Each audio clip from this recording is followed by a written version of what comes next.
Before you learn the hidden secrets of Sparkle's double shield Genji play, I want to give you a message from the sponsors of this video, DraftBuff. For the last couple of weeks, I've been running a fantasy Overwatch tournament with my community where every week we jump on and we pick the best team possible for that week of gameplay, and the points get added up and a winner is crowned. I did well one of the weeks, I sucked out 2 of the weeks. It's a fun little thing to do, but this week is even better as well. So DraftBuff are opening up a weekly tournament, and this week is the Summer Showdown. So you have to pick a team that you think is going to do well, you have to pick a team that's going to go far in the tournament as well. So it's not just about picking the best players, it's about also making a bit of a bracket prediction, because, you know, if people go deep and they end up playing well, then they're probably going to get more points, right? I think it's going to be sick. The link is in the description down below. Thank you again to DraftBuff for sponsoring this video. Okay, so really I think what opens this up is that Soon immediately gets a pick, I think. He just sweeps around the left-hand side, and he just dunks KSP. KSP is just taking this angle, and I mean, with KSP dead, your opening engagement is dead, and now you're just kind of screwed. But let's focus on the rest of the people as well. You have a hit scan playing really far back, which deters your opponents from playing something like a McCree, because the McCree is just going to get boomed by your hit scan player. And so what it ends up being is that you are forced, if you're playing against this, to mirror a long-range hit scan. You can run the Ashe into the Widowmaker. I think KSP could have still feasibly run the Ashe here and just try to avoid Soon's sightlines. And get in big dynamites and like try flank angles and stuff onto Soon. But instead he opts for the Widowmaker 1v1. I'm not convinced that that's the best thing in the world, honestly, on this map, because it's hard as you're the aggressive Widowmaker. It's quite difficult to find angles, actually. But yeah, and when it comes to Sparkle, you are just being given armor packs repeatedly. Nobody on the enemy team can kill you, because you constantly have deflect and dash. And you're just fucking breaking ankles going through them repeatedly. And obviously the change that really makes Genji viable is that he actually does damage now. He can actually do enough damage to be able to be viable in these comps. Like, nothing's really changed about his survivability, except that Brigitte is now being played compared to the last couple of weeks. But what really makes it viable is he can duel a Tracer on the flank if he needs to. And he can do very consistent damage to other targets because his spread has been reduced so much. Yeah, I probably could actually live 3-2-1. I'm sure I'll do that at some point. The Giftsverg, thank you for the 5 months. Azrador as well with the Twitch Prime, thank you. And Sad Doctor 15, thank you for 8 months. I'm glad you like the shaved head. So let's watch Sparkle's POV. Sparkle doesn't have to worry about shields. He doesn't really have to worry about getting CC'd that much, because even a Brig stun isn't going to be able to kill him when he has 250 HP.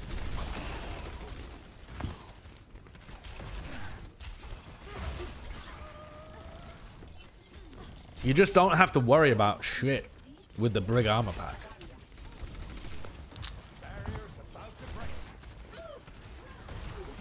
So if you can do damage whilst not having to worry, you're in a great position.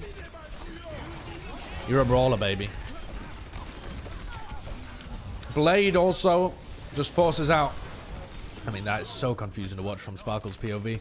But Blade forces out all of the abilities. There's no other ultimate. There's no ultimate on the board for either team here, or any ultimate that you would normally use in these comps that forces out as many abilities and resources as a Blade. Like what? If you get fluxed, you use an immortality field. And sometimes you use a rock as well, actually. But you don't have everyone and their fucking nans looking behind them trying to shoot the Genji and using immortality field and using rock and using whatever the hell else they have. Rally, bash, all of those different kind of things. It forces out every ultimate. And your Genji can still stay alive because he can dash through people, which makes him really difficult to shoot. And because he has Brig Pocket, both in terms of Inspire, because you're brawling, and the armor packs. Blade is better at forcing the BAP's ult. I mean, I don't think that BAP ult is normally a response to a blade, but it can be. Are those Pringles behind you? Yeah, they are. Oh, BAP ult on cooldown, you mean the drone. Right, right.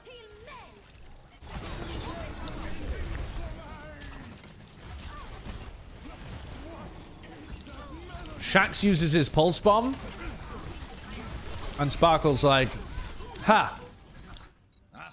You used pulse bomb and didn't win a team fight?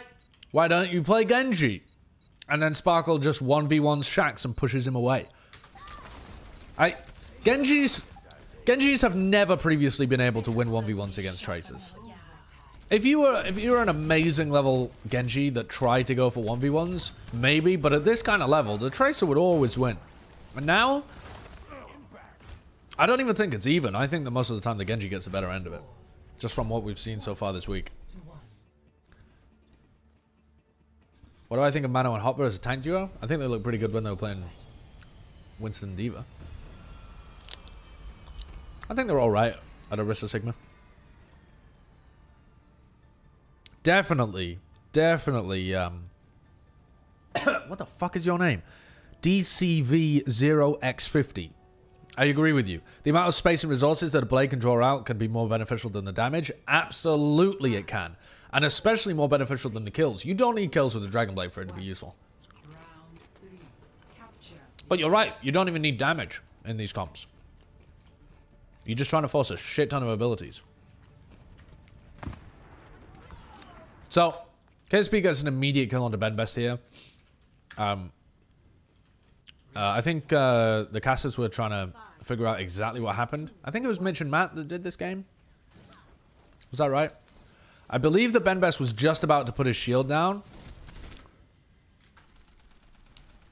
as he got into KSP's sightline. Like, KSP hits him with a fully charged headshot on... Yeah, fully charged headshot there. And then he scopes up another one. And just as the shield's about to go down, he hits him again. So he just basically dinks him twice before the shield goes up. Which I think is on Hanbin more than anything. Hanbin just didn't realize that the Widowmaker had taken that sightline, so he doesn't put his Sigma shield up to protect it. Like, what the fuck is Ben Best supposed to do? Like, put his shield here? That just loses you the team fight. He's not going to pop his Fortify at the beginning of the team fight. So, there you go. This is a bit of a wash. No, I'm not going to review the Mayhem Houston game. I'm basically just focusing on a few key matches here because I've only got another hour and a half.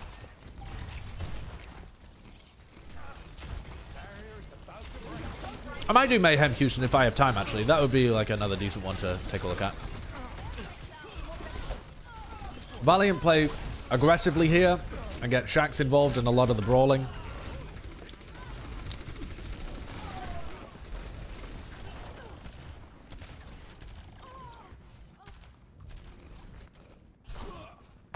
Sour cream and Pringle onions. Sour cream and Pringle onions? Sour cream and onion Pringles. Yes, they are incredible.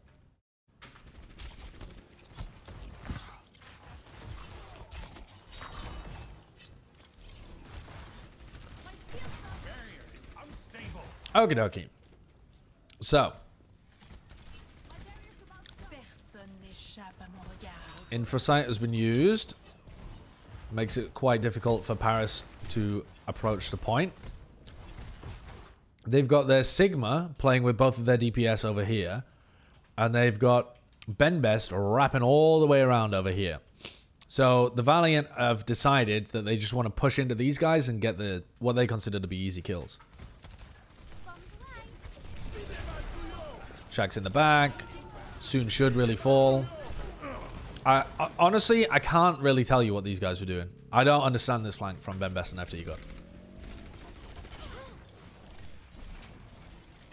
I could understand it somewhat if it was just like Hanbin going on a flank. Like maybe Hanbin just protecting Soon somewhere. But I don't really get wrapping your Orisa all the way around. I don't really see how that is going to work. Like I feel like your DPS are always just going to get pushed there.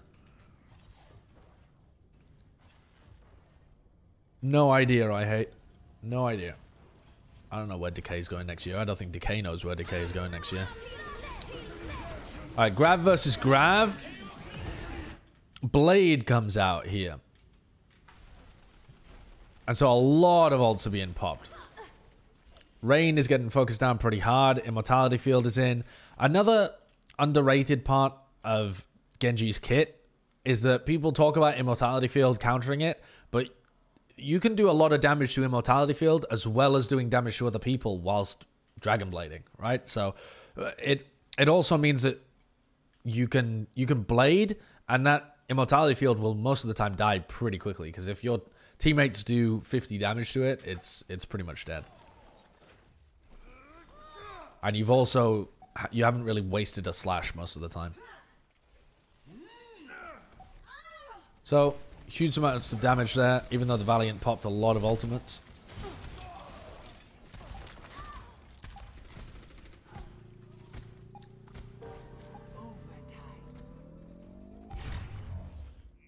And the Paris Eternal hold on to this point now for the entirety of the rest of the round. And I want to watch this from Shax's POV, I think, because normally Shax is going to be your playmaker here. He's going to distract the backline. He's going to open up space. He's going to maybe even find a pick. Who the fuck's he finding a pick on? He's not cracking open this backline. They're brawlers now that the Brig is back in. He's not killing Sparkle. He might kill Soon, but Soon's going to be playing with one of the members of his team anyway. So most of the time, Soon's going to be smart and playing in a position where he can get peeled. Soon actually at the moment is not playing in a position where he can get peeled, but he does have Infrasight, so I think Shax is just giving him respect, and they're going on the brawl instead. McGravy has already died. Like I said, the Sigma is often the target in these engagements.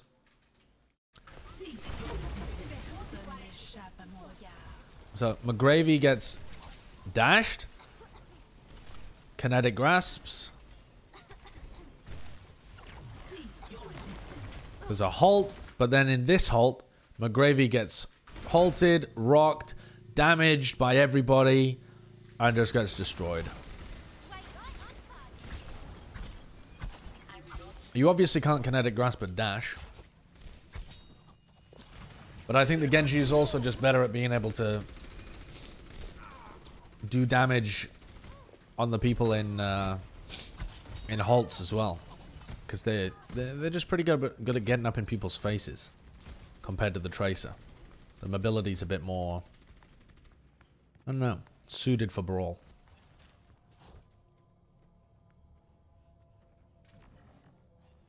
Okay, so we'll watch Shax again, and I think this is the fact that Bap and Brig is now the backline, same as it was in the main melee. That's a direct nerf to the Valiant. You just can't get anything done if you're Shax here. The only thing you can do is try and kill Soon. Oh, and Soon just killed him. What do I make of this game? I think the Valiant have been hard nerfed by the Brig Bap backline. And I also think that they just didn't make the right adaptations. Like, they shouldn't have kept Shax on the Tracer. They should have put him on the Torb. I don't know whether he plays Torb, but he needs to learn, I think. And also, I don't think, like, I think Valiant were carried by Shax, and so if Shax can't play Tracer and can't pop off, I don't think they're going to be a good team.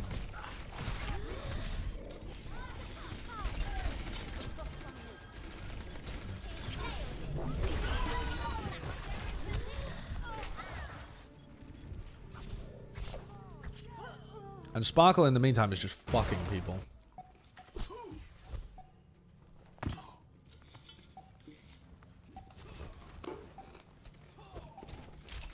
Oh, you made it to Diamond, Brent? Nice. I haven't had time to play recently. Been trying to catch up on all of the Valorant that was played this week. There's so much of it. Like an obscene amount of Valorant.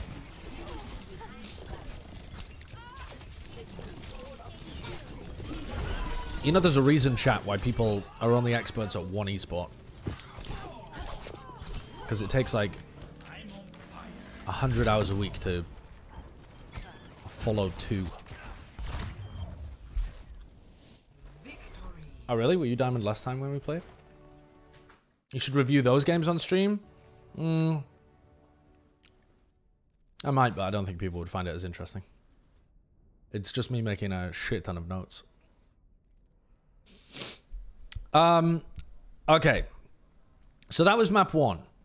And I think after map 1, Valiant should have made some adjustments, but they don't really make any adjustments.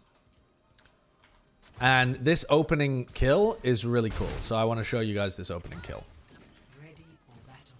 So the Eternal are on the attack. The Valiant are running their defense. Now, something that Matt and Mitch point out when they are casting this game is that McGregor... By the way, how did Reddit only just realize that people are jumping onto this high ground as Sigma? They've been doing it for the last 2 weeks. You've seen Sigmas use their balls to get on this high ground in for weeks now. And people creamed themselves over Choyobin doing it. You've seen it in every single game. It was the desk. Oh, they did a halftime segment on it. Right. I see. I see.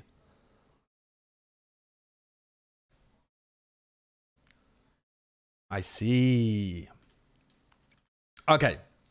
So McGravy would usually hold up here. But what have we learned so far from this VOD review? Is that the Sigma is the priority target for these kind of comps. Especially if he's going to be holding here or here, up on the high ground. He's going to be pressured pretty hard by Sparkle and by Exi as well. And there's potential for him to get so weak that he ends up compromising the rest of his team's positioning as well. So, I believe with a couple of seconds left, McGravy spots what comp they're running and goes and holds with Dreamer. I think this is what happens. Don't make a liar out of me, McGravy. Yeah, he does. So he's no longer holding on the high ground, and instead the Valiant just want to brawl. They want to... So they're giving up the ability to do off-angle damage with their Sigma, and they're giving up control over this high ground completely. You know, the KSP is there, but KSP will die if someone pushes him, because Sigma is the person that defends that flank. And instead, they're prioritizing on taking like a brawl here. They're going to brawl with Shaxx in their backline, and they're just going to try and win that engagement. And maybe what they're trying to do as well is try and take fights outside of Exi's line of sight. So if Exi can see kind of here and here, they're trying to take a fight around here where Exi can't really have an impact. Unfortunately, there's a little ability in this game called the Mini Grav, commonly known as the Halt. And if we play this fight in slow motion, you'll see what happens. So Exi jumps up top here. He's originally trying to get an angle onto KSP, but the rest of Valiant get halted back. Exi is now taking a sightline where he can peek around the corner a little bit. And as McGravy gets halted in, and the shields are broken, McGravy gets dashed through by Sparkle, who then also does damage to him. And then Exi hits him with a headshot as well. Look at Exi's ult percentage. Exi like shoots him with a headshot here as well. And McGravy just gets fucking ruined again. Gets hit with a brig shot and just gets demolished. Absolutely demolished. They just break the Orisa shield, halt them in, and annihilate McGravy. And from that point, I mean, it's actually GG. There is no way you are winning this fight without your Sigma. Not unless Shaxx had the best off angle of all time and was just... sorry, KSP had the best off angle of all time and was just killing everyone. So, I really like that. Like, if you watch it in full speed, especially from Sparkle's point of view, it looks like Sparkle just massacres them. But it's actually a really nice setup where the halt is just followed up beautifully by both of the Paris Eternal players. And McGravy just melts in a fucking millisecond. Sparkle's got 275 HP and is just running game on them.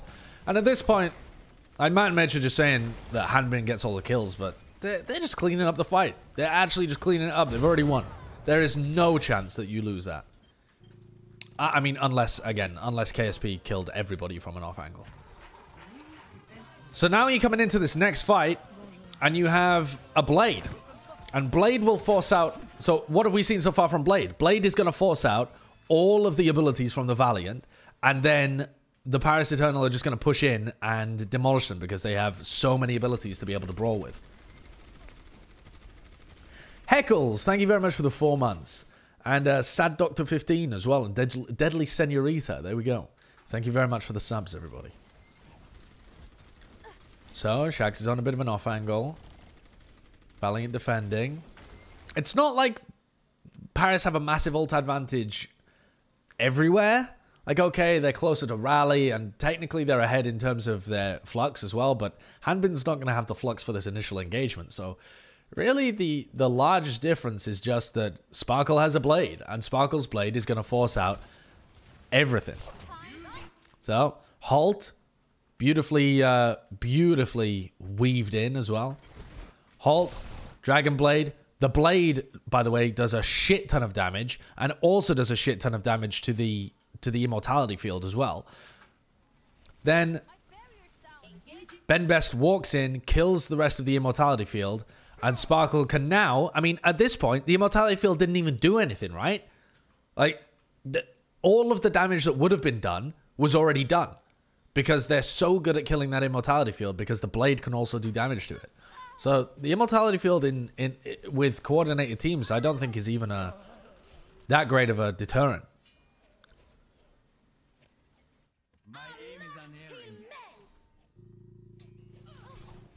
So... I think that's really nice play from Paris Eternal there.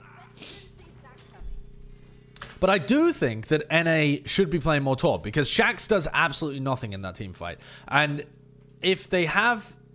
If you know you're playing against a Genji and you want to run like a Torb and a Torb and an Ashe, or a Torb and a... Fuck it, Torb and a Mei or something, then you have more ways of being able to deal with that Blade.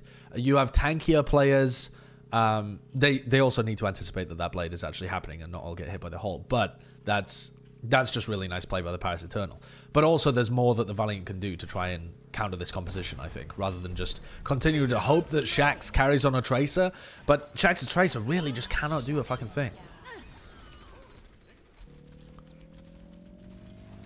This is really nice. Sparkle comes back in here to help solidify this fight too.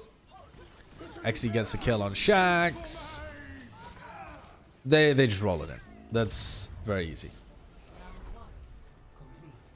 Yeah, who played the Torb when Valiant played Ashe Torb before? Was that Shaxx?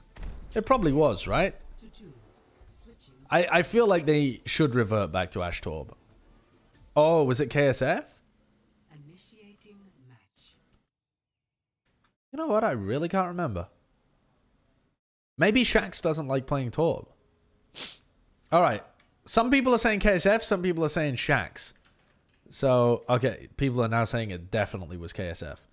It's not that I don't trust you guys, but I am just going to look it up just in case. It was the Valiant Gladiators game, so I remember exactly which one it was. Valiant matches. 2-3 lost to the Gladiators, and it was Shaxx. You guys are wrong. It was Shaxx the entire time. So, well done for all saying KSF. You were wrong. It was Shaxx. So, yeah, I think that having Shaxx run the Torb here is just like an obvious counter, in my opinion.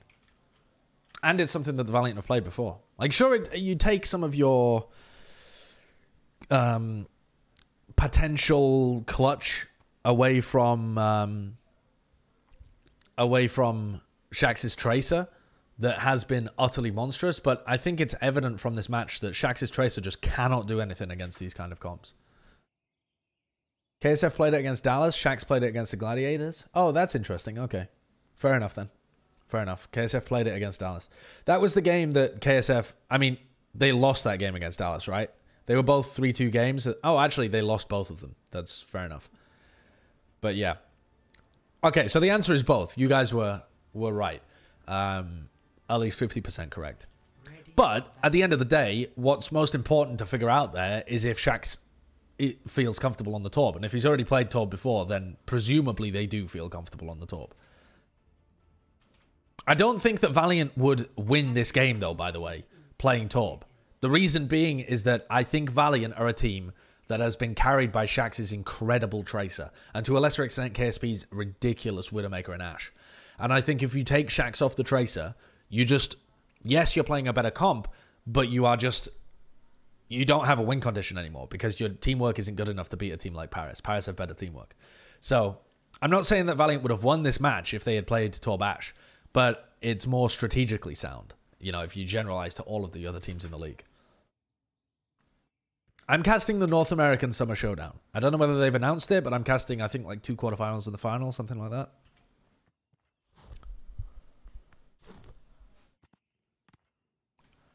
Okay, so.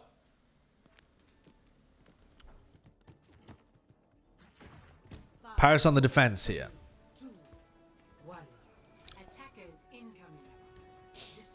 Exi with a forward position with a Sigma barrier as well that Hanbin can recall really quickly.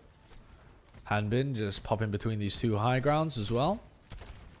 And this is more of your default setup for this defense. Even if you're normally running a Tracer, this is more of the default kind of system. Where you have, you know, your Baptiste up on a high ground that's difficult to get to for the Tracer.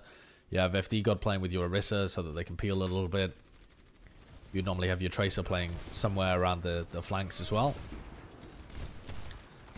And Sparkle's going to be getting those armor packs and going to be trying to do as much work as he possibly can. He's already at 30%. Gets another armor pack. And unless you have a plan, like a really good plan and good teamwork at being able to shut down the Genji, you're just not going to be able to get work done. Now, Valiant win this fight by taking a team fight. They run down the Valiant supports.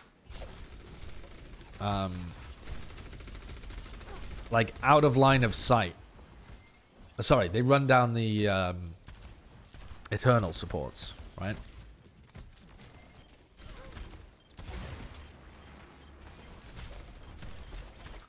Fielder is down on the low ground over here, and Lastro just ruins him, which I think is really fucking funny. And then I think it's Rain that ends up going down as well. Oh, no, wait, sorry. Sorry, I mean Fielder. Fucking hell, I mean FD God. FD God was getting pressured on the point too.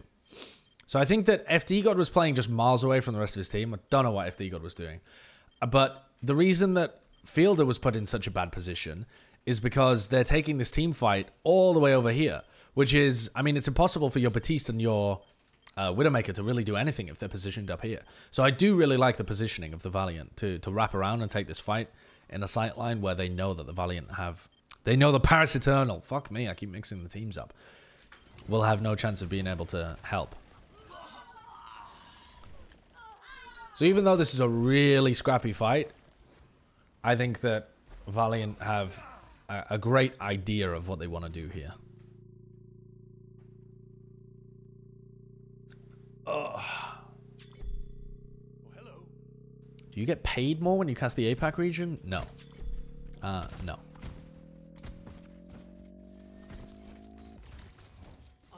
Can you run Torb Tracer or does it need to be Torb Hitscan? I think it needs to be Torb Hitscan, really, because you have to be able to put pressure on the enemy long-range Hitscan. And I don't think the Torb can do that. I think you could try running Torb Mei and just playing out of line of sight of the Widowmaker and really trying to brawl really hard. But I think you would find it quite difficult.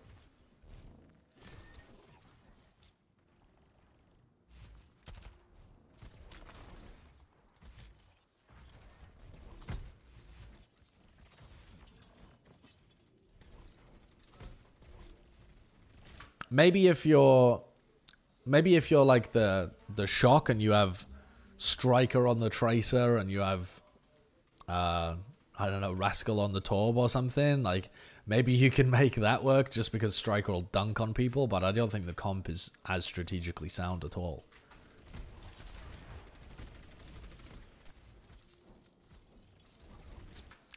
The Overwatch League temporarily hired Pixie and Avril in order to cover games while Wolf and Seth were in quarantine, Black Opium.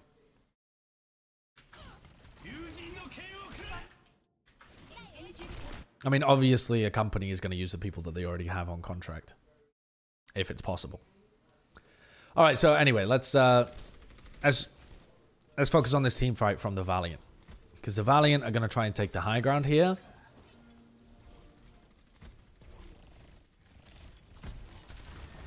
They have a Hanzo now.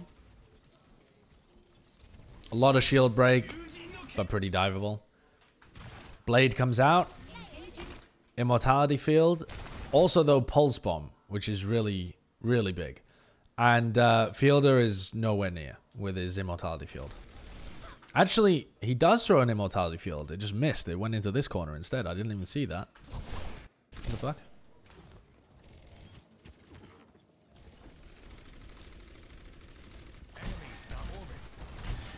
I wonder if he throws it at the right time. He just misses.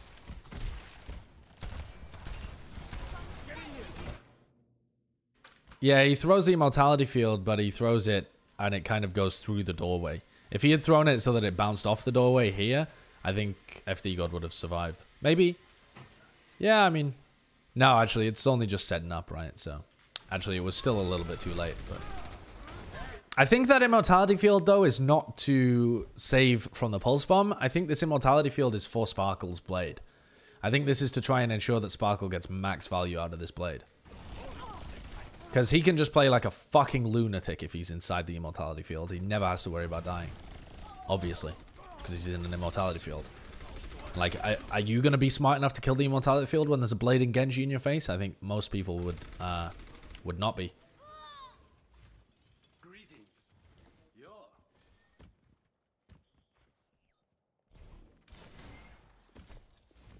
So yeah, that's actually really smart from Fielder. I thought it was a beef, but it was not. It was a nice little set play. And I think that more than anything, what I'm impressed with about the Paris Eternal, and the reason, spoiler alert, that I predicted them to go to the finals, actually, is that I think Paris have really found... Like, they have full-on invested in making Sparkle the theme of their team. And Sparkle's good enough to be able to do that. And it's not like they're just hoping Sparkle's going to carry. They're actually... Their teamwork's really good at being able to set Sparkle up to carry. You know? They're gonna... Their tank and support line are very good at being able to set Sparkle up and capitalize on resources that he forces out. And so even if Sparkle doesn't get all the kills, Paris is still winning fights. How do you survive the Genji Blade at all with Valiant's comp? You have to get a bash and a rock on him and pop your Immortality Field. Or you just have to be spaced out really well so that you can punish somebody else on the Eternal. I don't know. I don't think the Valiant's comp is good.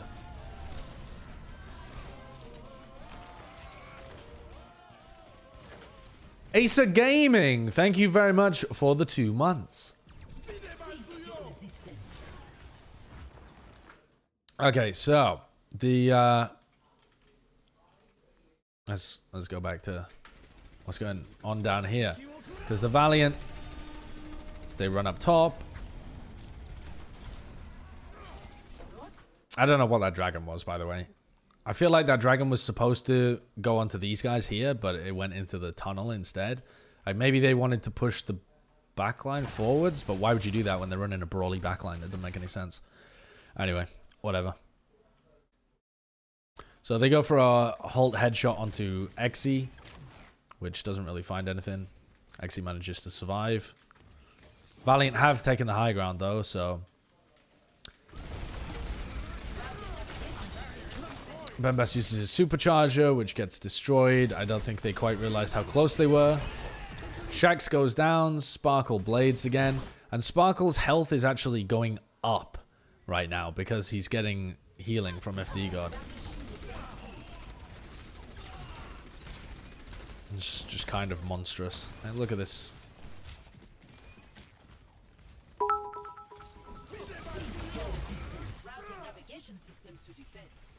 The heroes that blur the line between the categories within roles are often very powerful. This is probably because those heroes, like Sigma and Bap, allow comps to have double the utility of a character within a role, as well as covering the utility of the other category.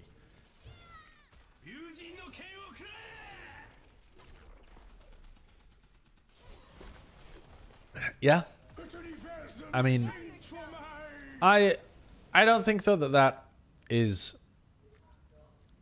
Well, I read the rest. I read the rest, Sticks. I don't think that the balanced team should necessarily focus on nerfing Sigma and Bap though, because you have other heroes in the game that have done this for a long time, and no one's like. You don't have to make a hero boring in order for it to be balanced. And you don't have to make a hero shit if it's interesting either. Like, Zenyatta does a lot of damage and a lot of healing, and there have been times where he has been bonkers good. But I don't think that the game would be better if Zen could only heal. You know? Like, I think the game would be much fucking worse. So I don't really think that... I don't think that the issue with Baptiste is that he's like half DPS, half healer. The issue with Baptiste is that the immortality field is a wild ability to have in the game and changes so much around. Yeah, I don't think that that's really an issue. I think that Sigma doesn't really do main tank stuff either, does he? I mean, like, if you had to describe Sigma, he'd be an off-tank that was almost more of a DPS. Like, he's not really a main tank off-tank hybrid. He's more of like a off-tank, but also can dual DPS. So, like, he does enough damage so that he can actually, like, duel people. So, I don't really think that makes sense. I think that if you were gonna balance certain things, you just have to look at which abilities are so key, or like which part of a hero's kit is so key that it empowers a whole style to be built around it. One of those is Sigma's damage. The fact that he can just 1v1 people on a flank is kind of ridiculous, and it empowers this whole like split double shield style. And another is the immortality field. That empowers the kind of brawly stuff so much. Inspire, which is why I think that Inspire should have been sacrificed rather than the cookies. Halt, sure. Yeah. Orisa pull, though, I think is like the only interesting thing about Orisa. So if you're gonna remove or nerf her pull, you kind of have to redesign the hero to be a bit more interesting. Anyway, what I was saying here is that Sparkle's HP is actually going upwards, despite the fact that they are trying to kill him. Also the fact that McGravy walks into the Nanoblade whilst trying to neutralize the blade. He's trying to flux it, and he just walks into it. But yeah, very difficult for the Valiant to shut down Sparkle when he goes for these blades.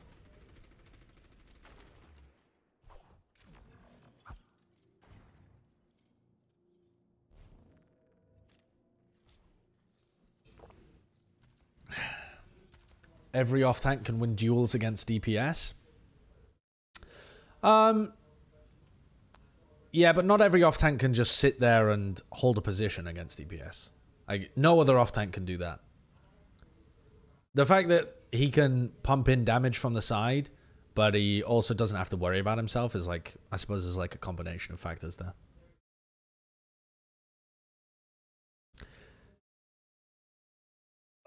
But yeah, I mean, against a lot of... If you play D.Va the same way you play Sigma, you'll just get demacked. And you won't do damage from long range either. You have to be right up in their face, which is why you get demacked.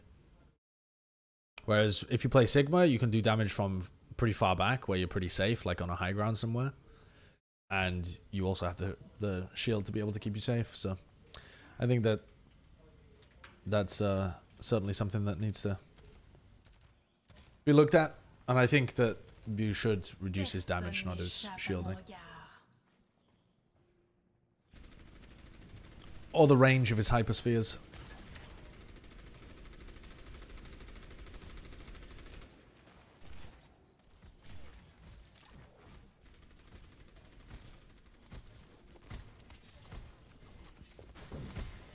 Also, good luck dueling a...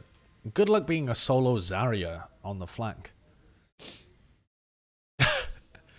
You will lose to the DPS.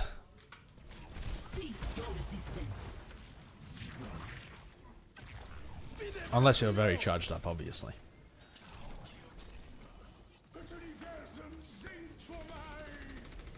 Hanbin just holding down the flank on his own. Nice immortality field to save. I think that was Xe that got stuck there. That might have been Fielder. And honestly, the rest of this map is boring as fuck because it is just Valiant failing again and again and again. And they can't push out these players on the side because they don't want to split McGravy off to play with KSP. And they can't push high ground because they're just getting bladed by Sparkle. They can't, I don't know. Their comp just doesn't work. Good night, Nix.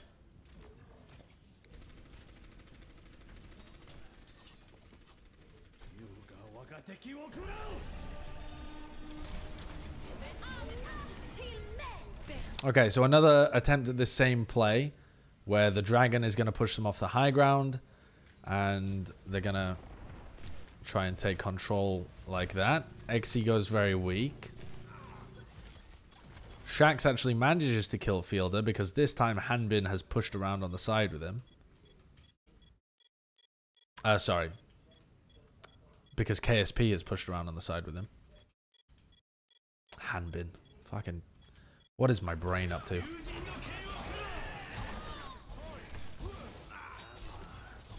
But, I mean, look at how they deal with this immortality field again.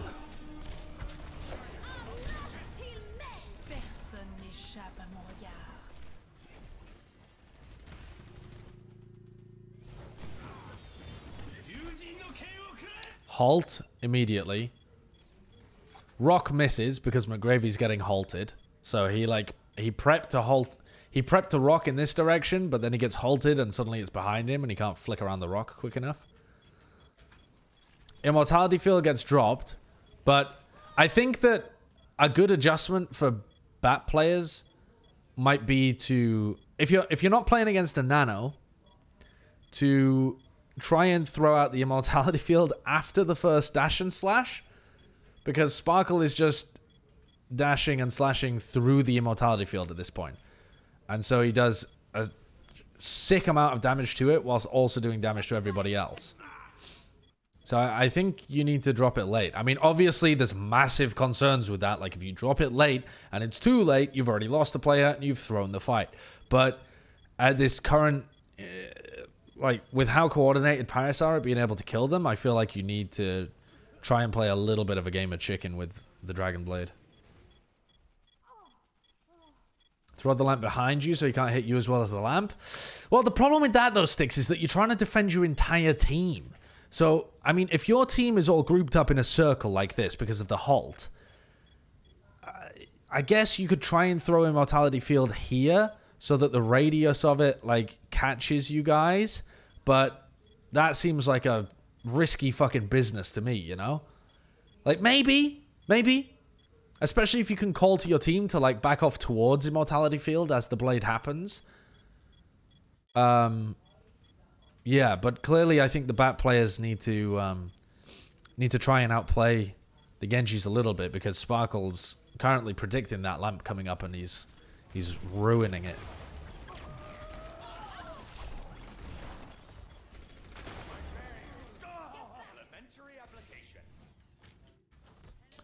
But yeah, I don't think it's an easy situation at all for the bat players.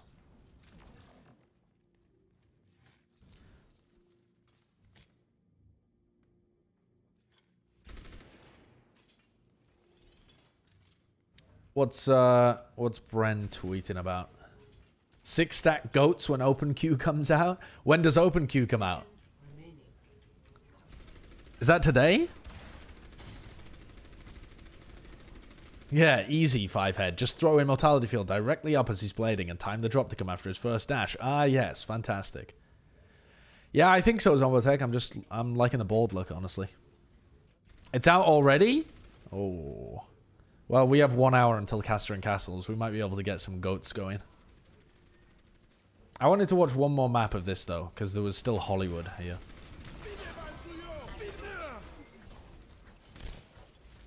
I mean, Sparkle just fucking destroys them with the neutral here. So, I mean, this is just ridiculous. He doesn't even have a blade up.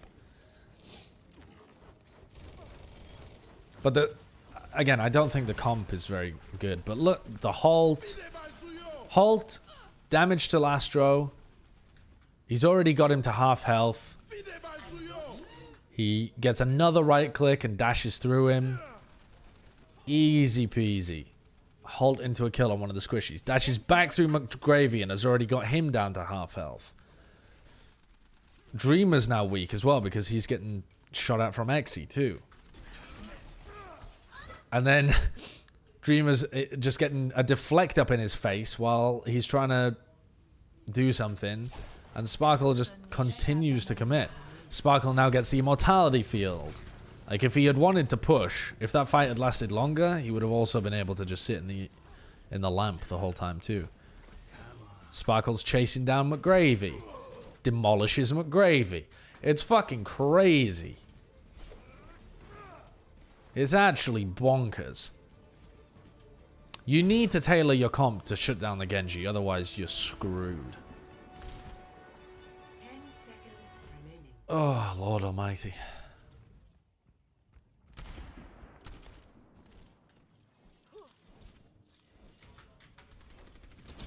Anyway, so this is just... That's the end of that, anyway. Let's take a look at Hollywood. I feel like every fight Sparkle has played... Yeah, I saw a thread on... Wait, what the fuck? Who the fuck won this match? Eternal won, 3-1.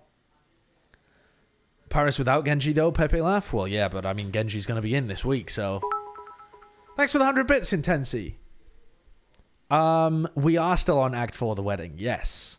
Yep. We've been delayed quite a lot, Intensi, because people have been spending money to fuck up our campaign. Whew. Oh, Torb is a good Genji counter because he's got a lot of health when he pops his overload.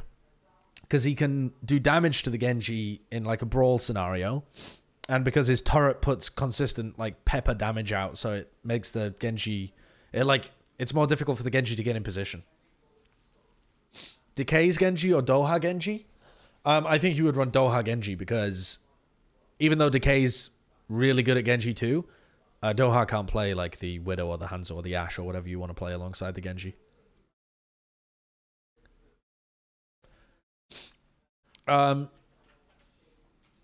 So, yeah, I mean, Paris are going to be playing these kind of comps again, I think, in the Summer Showdown, and Dallas is going to be probably playing something quite similar where they have Decay on the Widow and Doha on the Genji. And don't get me wrong, those two are fucking bonkers. They are really, really good. Sparkle's probably a little chunk better than Doha is on the Genji. Doha is a really good Genji, but Sparkle's nuts. And I think Decay is better than Exy is on the Widow. So you've got a somewhat balanced DPS versus DPS lineup, but I just think the Paris are way more coordinated. Way more coordinated. I think Dallas have got a lot to study from this match. And like they have to work on all of their team coordination without Decay even being in scrims, presumably. Or, you know, only being in scrims for this 1 week. Decay Onigod? I don't think you run Decay Onigod. I think it's a valid point. You could run Onigod in the Widowmaker and Decay on the Genji. The reason I don't think you do that is because I don't think there's that much difference between Decay and Doha's Genji, honestly. Like, Decay might be a little bit better, but I think there is even though Onigod's fantastic and he sometimes pops off, we haven't really seen Onigod demolish our level Widows. Whereas we know that Decay can fucking nut on that kind of role. So if you get Decay on that role and you already have like a good Genji in Doha, I think you're just relying on Decay popping off. That's what I would suggest. We don't have confirmation that Decay is playing, but Aero did say that Decay was only going to be rested for their games against, like, who was it? Titans and Toronto, so. Yeah, Onigod is also on European ping. That's true, that's true. You're counting Onigod out before he gets his chance to? I mean, I'm only counting Onigod out because he's competing with Decay. That's the only reason. Like, on any other team, I feel like Onigod would have a really, really good chance of starting as a Widowmaker in the Overwatch League. But over Decay? I mean, that guy would have to be fucking nuts in scrims for me as the coach to put him in. Assuming Decay actually does want to play. Oh, get Deluxe VIP for the day. There you go.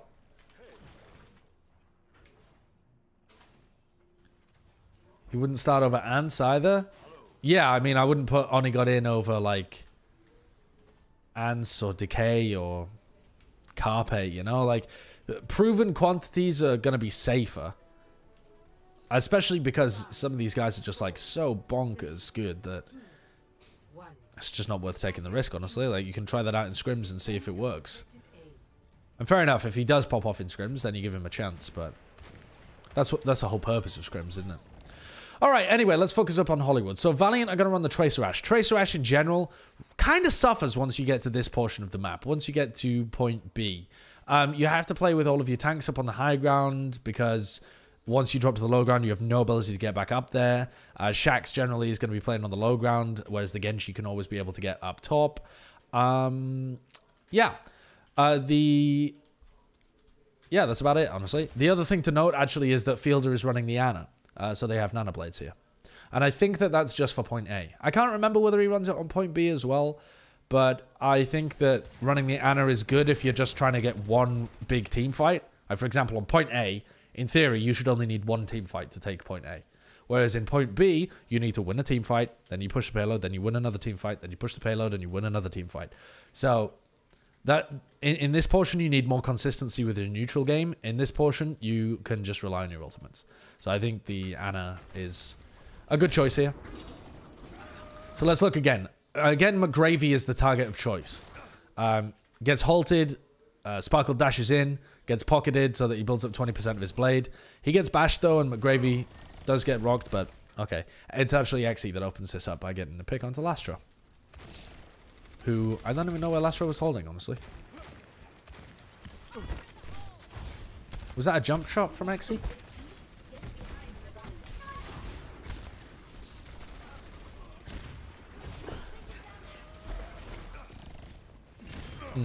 No.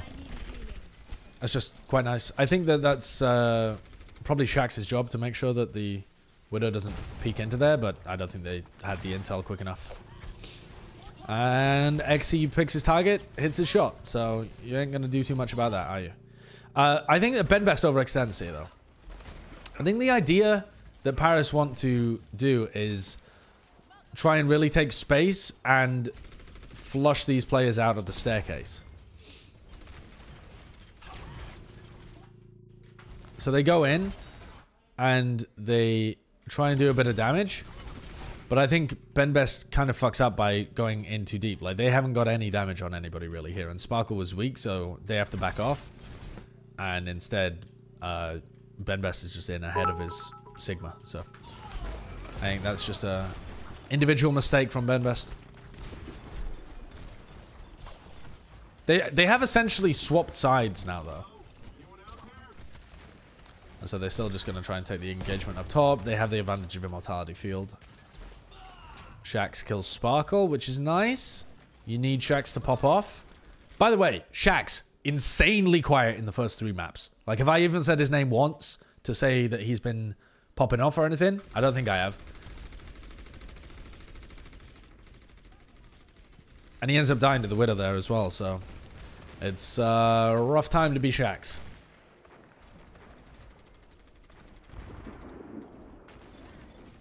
High ground retaken by the Valiant, which I think is really important. With Shaxx down, they've got very little chance of being able to win this fight, but it's crucially important that they don't give up the high ground to Hanbin. Sparkle gets the nano popped on him, but Rain does a lot of damage to him over here, and bashes him as well. The thing is, even though they do a lot of damage to Sparkle, he's still just getting healed. He's still just getting healed by the Brig. He's so tanky. He's so fucking tanky.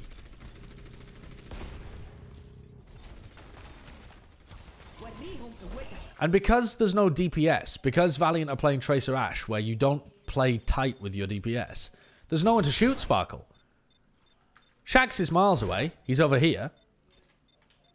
The Ashe player doesn't really have a sightline on him. I'm not even sure where KSP is. I think he's over here somewhere, isn't he? Oh yeah, he's looping around here. Because he got pressured out. Like, who the fuck is supposed to kill Sparkle? They're just trying to shoot him with Lastro and McGravy and Dreamer and Rain, but they can't. He's got the reduction of damage from the nano.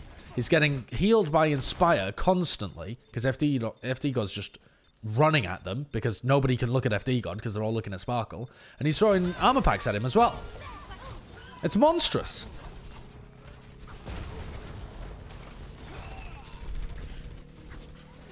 Absolutely monstrous.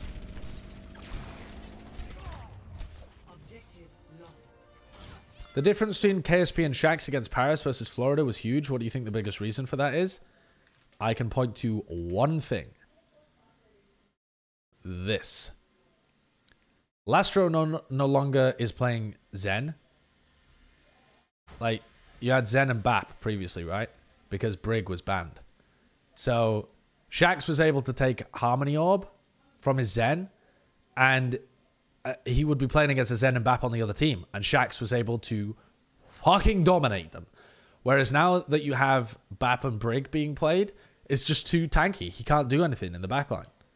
He can't 1v2 the backline. He can't force out immortality fields. He just gets repelled by the Brig. And it's not so much even that he gets countered by the Brig. It's just that they group up way more. If you play Bat Brig, you tend to play in more of a clump. Whereas when you play the Zen Bap, you play your Zen Bap like, you know, if you imagine this as like a straight line of where you would have your team, the Bat Brig kind of comps play all in one lump. Whereas the previous ones, you have your Zen and your Tracer, and then you have your Orisa and your Sigma, or sometimes you hold the Sigma off on the flank as well, but and then you have your Widow. Like, you play very spread out. It's a spread out poke comp. Whereas this, and to a much larger extent, this is more brawly. So it's super difficult for Shaxx to do anything when things get brawly. He just loves snacking on poke comps.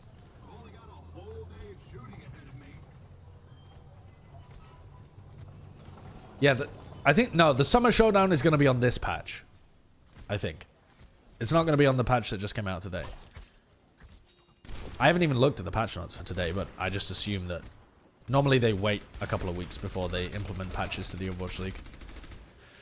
So, Paris Eternal are going to take the high ground, and the largest difference in point B here is going to be that if Paris get pushed off the high ground, Sparkle can always retake it, because he's a Genji, and Shaxx cannot. Nice engage though from the Valiant on the low ground. Double support ult. The rally is very powerful in that instance.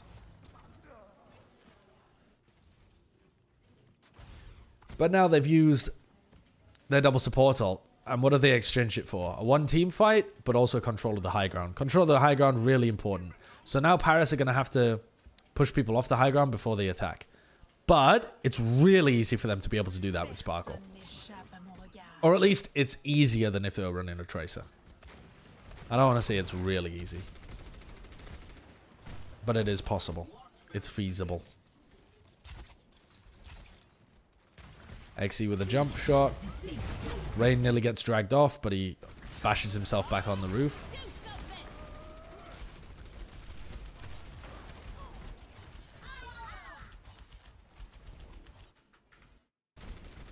I don't know how Dreamer dies here.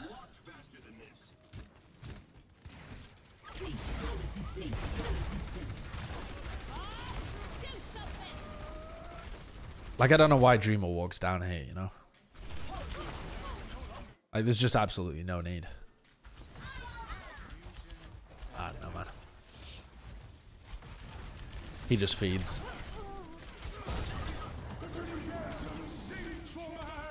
And then both Sigmas pop their ults at the exact same time.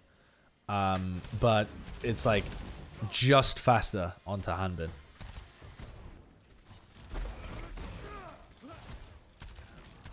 So Hanbin dies and his Gravitic Flux is also cancelled. So there is then a bit of a possibility. Let's take a look at how Sparkle dies here, because it is really rare for Sparkle to die in these fights.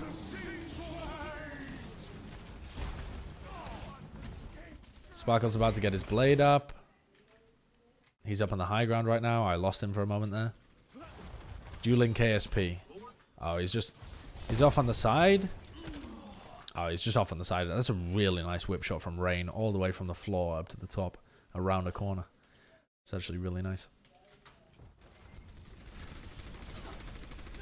So Sparkle was trying to retake the high ground there, but KSP hit his shots, which is pretty nice.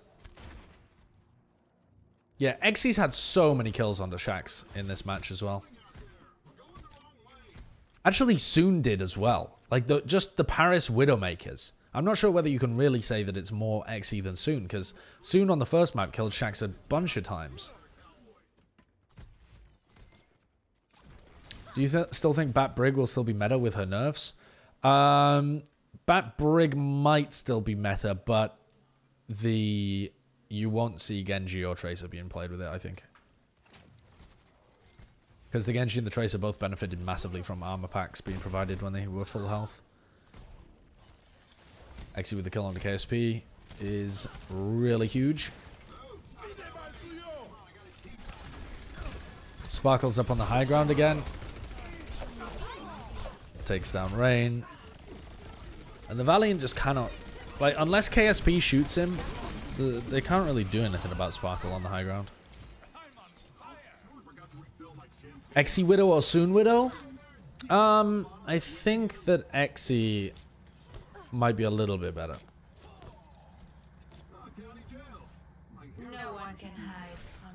I don't know whether I've really seen enough to make a proper judgment, but I think that Xyz is better. I just don't know how much better. Xyz's only just come back to this team, right?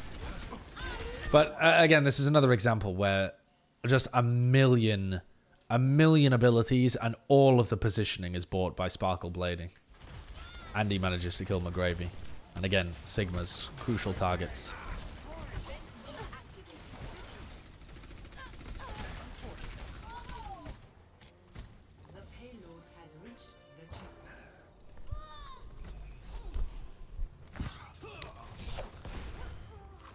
What were the best games this weekend?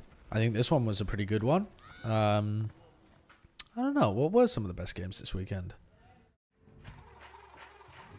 I can't really remember. The chat will remember much more than I can. I can't really... Oh, yeah. Charge versus NYXL was really good. That's right. That was a really good game. Achow 101, thank you very much for the 17 months. I know. I'm sorry, Achow. I'm sorry. Houston, Florida? Yes. That's correct. That game was pretty good. It felt like... I don't know. It felt like Mayhem fucked up the third and fourth map more than anything. But it was an entertaining series. Does Shock Philly count? Shock Philly was not a good game.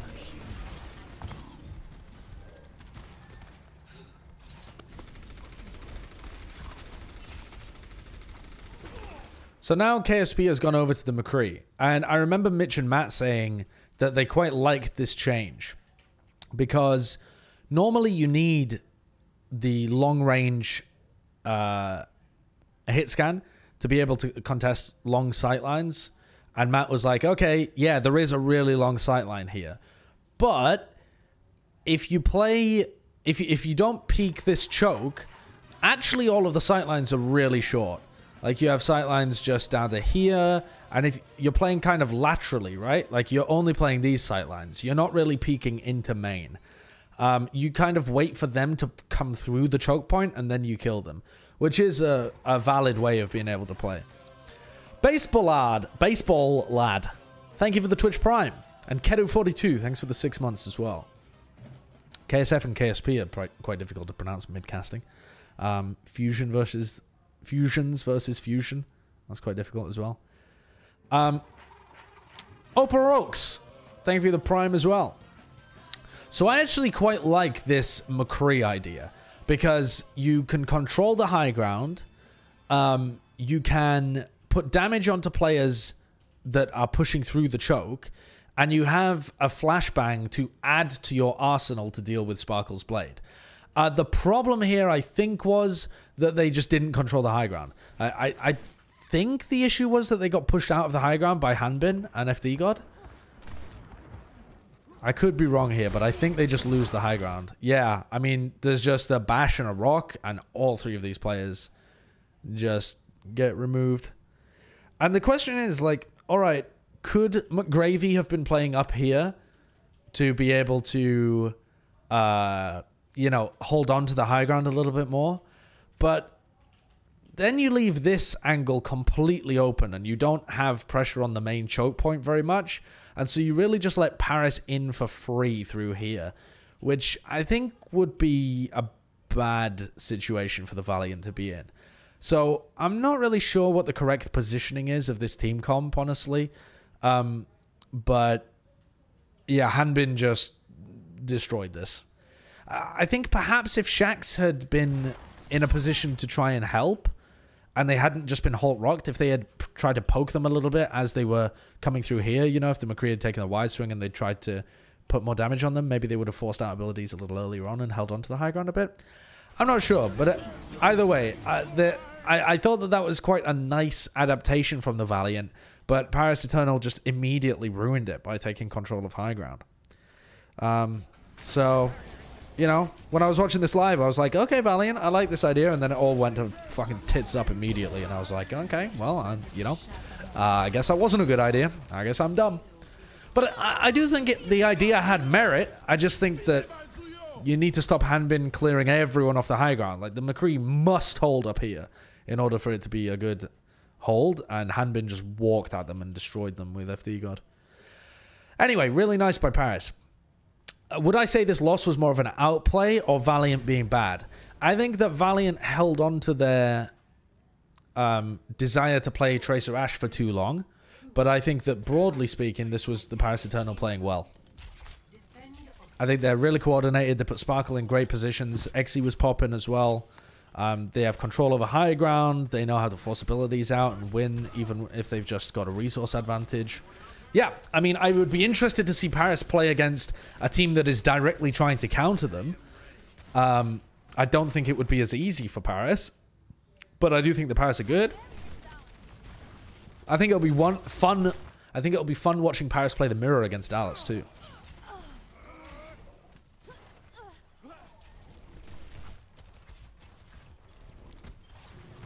Shaxx kills Exi right at the beginning of this, which is huge. How the fuck Sparkle gets that kill, I will never know.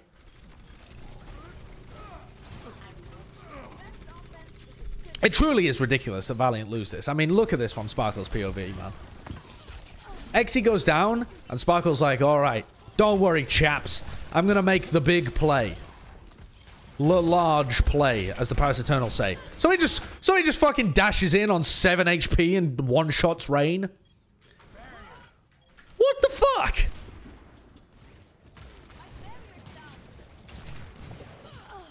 Like, actually, what the fuck?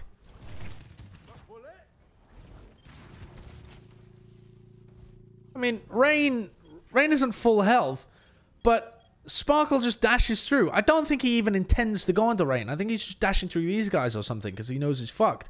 And he just literally gets up into Rain's face and just poos on him. Poos on him. Like, how on earth? That's crazy.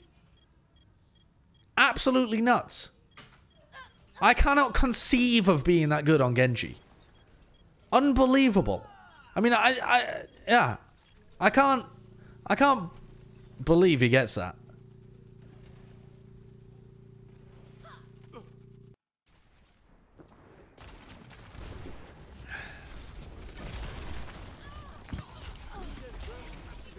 I can't believe it.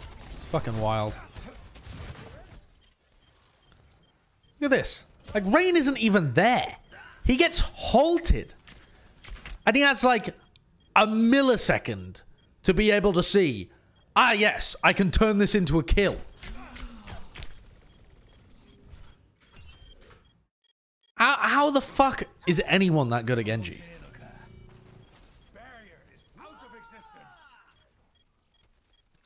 Max range dash. He has, like, I mean, watch it again at full speed and see. I can't even process where Rain is on my screen by the time Sparkle has already picked him out as a target that he's about to one-shot. Like, he gets halted and he's just like, yeah, no worries, fam. What the fuck? And between that and them just pushing their tank line in to kill Lastro, they're now in a position where they could have even possibly had a chance of turning that fight around. I mean, they don't, because Shaxx is unleashed and he goes beast mode in their backline and stuff, but you know, they gave themselves an opportunity.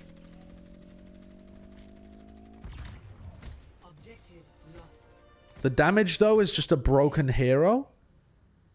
It's not good at Genji. A bronze would do the same amount of damage. No, he fucking wouldn't. Are you trolling me? A Kashra 51. Okay, that's like watching a Widowmaker get a sick hit and going, bronze player would have done the same amount of damage if he just clicked on their head. Like, yeah, no shit, a bronze player would do the same amount of damage, but there's no chance in hell that a bronze player would dash in, get a max range dash, and instantly triple headshot the fucking the brig. Like, the skill is in the maneuvering and aiming.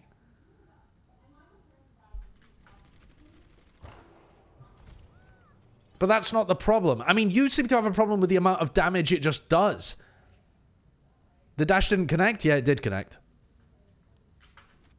The dash connected, look. Oh, fuck.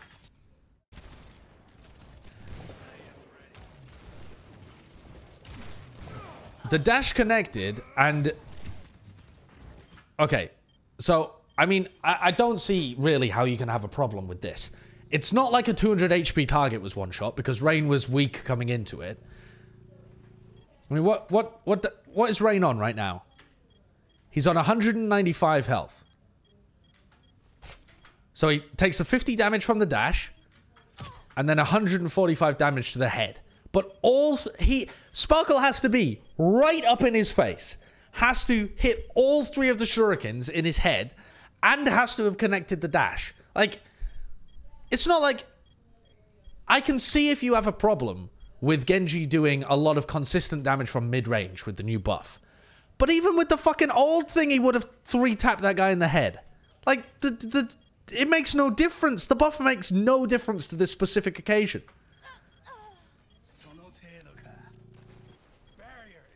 I agree that Genji might be slightly overtuned for consistent mid-range damage right now. But a situation like that is just unbelievable skill from Sparkle. That is not Genji being overtuned.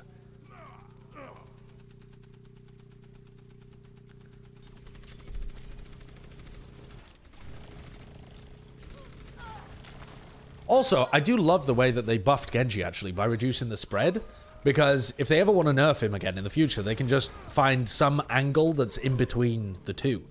You know, like say he fires out his shurikens at a 45-degree angle now, and previously it was 60. They can just pick like a 50-degree angle and see if that changes things. It's a really nice way of buffing the hero. Okay, Sparkle just absolutely dunks on Shaxx again here. I mean, this is probably the buff in play. I mean, a combination of the buff and Sparkle being really good, but the fact that you can now 1v1 a Tracer is bonkers.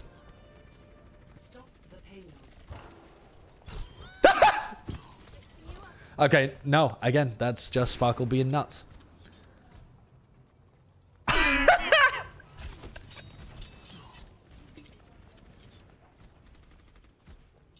Shaq's got his fucking booty torn open. He sat inside his anus. Actually fucking demolished.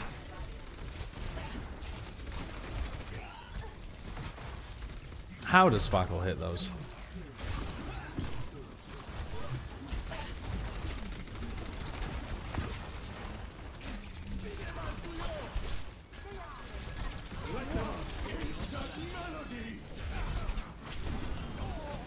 Shaxx is actually doing quite a bit of work right now, though.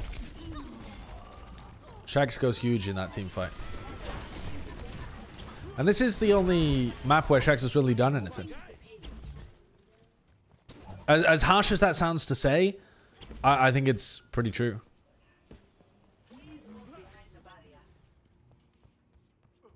And to be fair, we also didn't watch Junkertown, where Shaxx obviously did a lot of work because the Genji wasn't being played. But I mean in the specific matchup.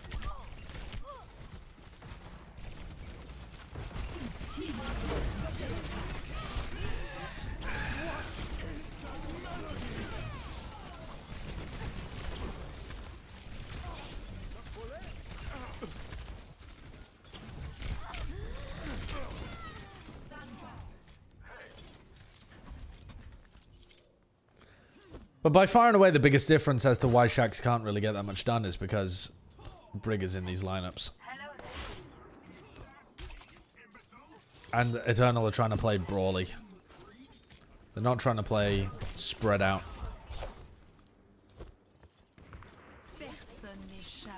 I think, okay, someone in my chat saying Genji isn't broken, you need a lot of skill on him, so, or he isn't very good.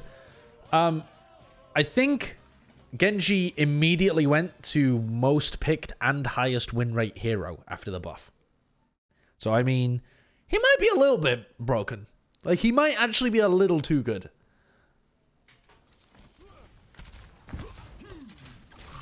But I do agree generally with what you're saying, is that I think it's good to have high skill cap heroes be powerful with good players.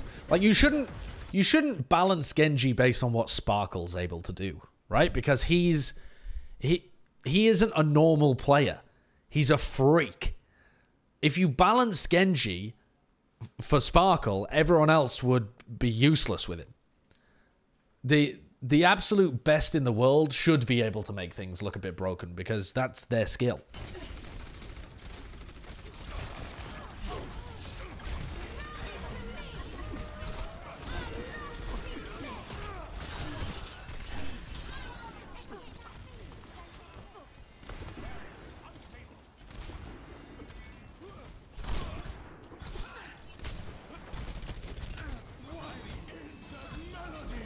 But it's these kind of scenarios where you just get very consistent right-click damage onto people at mid-range. That's where Genji has become viable. That's also really nice. Just quality of life thing that you can cancel the deflect without having to wall jump. Balance Genji based on how Sideshow can play him? Holy fuck, I mean. Do you want that kind of power in your games? Yeah, that was a very nice blade. But also, every single time Sparkle goes in, it's set up by Benbest's halt.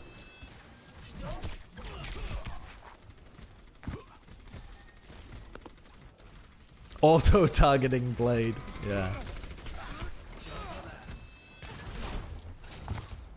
And really, in order to kill Sparkle, you need to be able to bash him and then halt him after he's dashed away or something. You know, you need to find him without his dash. You need to find him with his dash on cooldown, and you need to double CC him. Because otherwise he's just getting pocketed by his Brig. And even if you do a lot of damage to him, you just don't have enough burst to be able to kill him. I mean, obviously you could headshot him, but that's not a consistent or reliable way of killing him. But yeah, Sparkle's just one step ahead of his opponents at all times. He knows how he can get punished, and so he's very good at being able to avoid it and play safely. I think Lastro got a headshot there and then finished off by Hanbin. But it's just crazy seeing the amount of healing coming out from the Brig. And there's so much healing from the Inspire coming out. It's absurd. Look at him. He's on 250 HP. Drops down to 175. Healed back up to 250. Goes down to 170. Is immediately healed back up. He goes really deep. Gets bashed. Gets whip shot. Goes down to 100 HP. He can still play aggressively because he's 1 second later he's up to 170. Because it's Inspire combined with the packs. It's wild. It's actually, it turns Genji into a tank. Will the Brig nerfs balance this, or will we see more Genji Tracer dive duo? Yeah, I think the Brig nerfs will. I think the Brig nerfs will essentially kill this style of gameplay. Like, you can still pocket the Genji a little bit, but you can't give him the armor, so I don't think you'll really be able to do this after the Brig nerfs. Assuming they go through on the experimental card.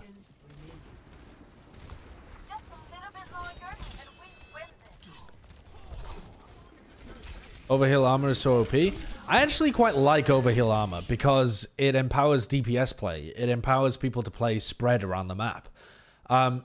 What I don't like, personally, and what I think has been dominating Overwatch for a long time is just brawl comps of 6 people sticking together and running at you. Or double shield where you play really close to each other. So I actually think that the Inspire healing is the worst part about this. I think the reason that Sparkle can brawl is because he is getting constant, unblockable Inspire healing from his Brig. And you can tune the armor packs however you like, but it's the Inspire healing that's just letting him brawl like this. The armor packs let him take riskier flanks and do damage and build up his blade, but in the middle of a team fight, he's getting most of his healing from the Inspire. So that's why I think that Inspire is the real devil. Like Inspire incentivizes you to brawl, whereas the armor packs incentivize you to play a bit more spread.